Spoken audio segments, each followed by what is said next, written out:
বলতে, দাদু তোমার এই নেয়ামতের ব্যাপারে আল্লাহ তোমাকে জিজ্ঞেস করবে। কিছু স্মৃতিচারণমূলক কথা আপনারা শুনছেন। একটি অনুষ্ঠানে তো সেটা সব শেষ করা সম্ভব নয়। গত 20শে জানুয়ারি মহান মাবুদের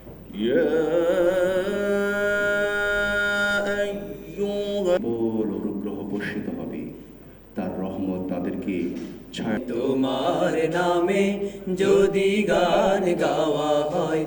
আমি ওনাকে কাছে থেকে দেখেছি এবং তিনি আমাকে সেই মগবাজারের থেকে যখন আমরা মধুবাগ থেকে ছোট ছোট দায়িত্বশীলের ছেলেপেলেরা, তার মধ্যে ডক্টর মাহবুব রহমান ছিলেন অন্যতম। দুঃখজনক হচ্ছে স্বাধীনতা পর এই যে একটা ঘটনা ঘটে গেছে, এগুলি নিয়ে খুব বেশি ভাবতেন না।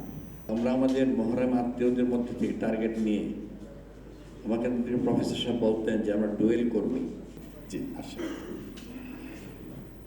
এবং আজকে মহিলা অঙ্গনে জামাত ইসলামের যে বিরাট শক্তি, এটা মূলত তার।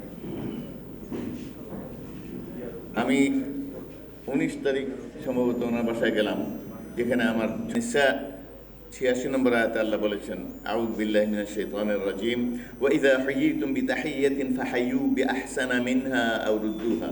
কিন্তু নানুর একটা ইচ্ছা ছিল, শেষের জীবনে নানু আমাদের বাসায় ছিলেন সুস্থ, বাথরুমে পড়ে গেলেন। ঢাকা মেডিকেল কিছু স্মৃতিচারণমূলক কথা আপনারা শুনছেন। একটি অনুষ্ঠানে তো সেটা সব শেষ করা সম্ভব নয়। আমরা প্রধান অতিথি সহ আমাদের নেতৃবৃন্দের বক্তব্য আমরা শুনবো ইনশাআল্লাহ। কিন্তু মানুষের অন্তরে জায়গা করে নেওয়ার জন্য প্রকৃত অর্থে একজন দায়ী যে কোয়ালিটি এবং বৈশিষ্ট্য, তার মধ্যে ডক্টর মাহবুব রহমান ছিলেন অন্যতম।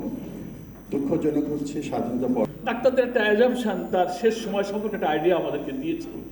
তা আমি খুব বিস্মিত হলাম যে উনি ঠিক আমারও জীবনের যে শেষ ইচ্ছাগুলো সেগুলো পূরণ হয়েছিল। সারা দেশে মহিলা অঙ্গনে ছড়িয়ে পড়লো। আমাদের ওখানে যারা দায়িত্ব পালন করতেন, আমাদের খালাম্মা, মা, চাচিরা, বোনেরা, গাড়ির মধ্যে শ্বাসরুদ্ধ করে হত্যা করা হয়। আল্লাহ বলছেন, এদের জানা রাখা উচিত যে আল্লাহ অত্যন্ত কঠোর, মহাপরাক্রমশালী। আমাদের রক্তের উত্তরাধিকার সূত্রে এবং বৈবাহিক সূত্রে আল্লাহ তাআলা দুটি সম্পর্কের ধারা পয়দা করে দিয়েছে। কিছু স্মৃতিচারণমূলক কথা আপনারা শুনছেন। একটি অনুষ্ঠানে তো সেটা সব শেষ করা সম্ভব নয়। এবার আমি শেষ করবো। আসুন আমরা সবাই একবার সূরা ফাতিহা, 3 বছরের ক্লাস দুরূদ শরীফ পড়ি। বিসমিল্লাহির রহমানির রহিম। আল্লাহুম্মা আমিন, আল্লাহুম্মা আমিন বিহরমতি সাইয়্যিদিল মুরসালিন ইয়া আরহামার রাহিমিন। ইয়া আল্লাহ, খাস করে যারা তোমার দরবারে হাত তুলেছেন তাদের ওয়ারিসিয়ান, মুরব্বিয়ান, ইয়া আল্লাহ ইয়া গফুর গফুর। আল্লাহ আল্লাহ আমরা কুতুবে তিনটার মত কামরান ইয়া আযীম ইয়া গফুর ইয়া রাহমান। আল্লাহ খাস করে আল্লাহ আমাদের বাংলা তিনমন্ডার যারা কবর সাথে বকশিশ করলাম, সারা দিয়ে জান্নাত নিয়ে আল্লাহ তার হয়ে বকশিশ করলাম।